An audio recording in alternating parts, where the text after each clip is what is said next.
મોરબીના ટંકારામાં જાતિગત અપમાનનો મોટો આરોપ। ટંકારાના ઓટાળા ગામે દલિત સમાજના આરોપથી ચકચાર મચી જવા પામ્યું છે।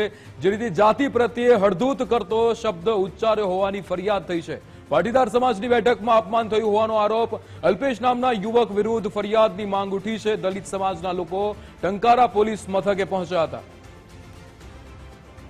આપણી સાથે ભાસ્કર જોશી જોડાઈ ગયા છે। ભાસ્કર, જે રીતે ક્યાંક ને ક્યાંક દલિત સમાજના આરોપથી ચકચાર મચી જવા પામ્યો છે, જાતિગત અપમાનનો જે મામલો સામે આવ્યો છે, શું વિગતો? હજી ચોક્કસથી ટંકારા તાલુકાના ઓટાળા ગામના સરપંચ છે, જે અનુસૂચિત જાતિના છે, તેમને તેમના જ ગામના જે યુવક છે અલ્પેશ ઘોડાસરા નામના યુવક દ્વારા જાતિ પ્રત્યે હળધૂત કરવામાં આવ્યા હતા। તેમજ ગામમાં જ એક મિટિંગ દરમિયાન પણ આ સરપંચ પ્રત્યે જાતિ પ્રત્યે હળધૂત કરતા શબ્દો ઉચ્ચારવામાં આવ્યા હતા, જેને લઈને આજે અનુસૂચિત સમાજના ટોળા દ્વારા મોરબી ટંકારા પોલીસ મથક ખાતે રજૂઆત કરવામાં આવી હતી। અને આ રજૂઆતને પગલે હાલ પોલીસે પણ જે અલ્પેશ ઘોડાસરા નામનો યુવક છે તેના વિરુદ્ધ ગુનો નોંધવા માટે હાલ તજવીજ શરૂ કરી છે। જી બિલકુલ ભાસ્કર, સમગ્ર માહિતી સાથે જોડાવા બદલ આપનો આભાર।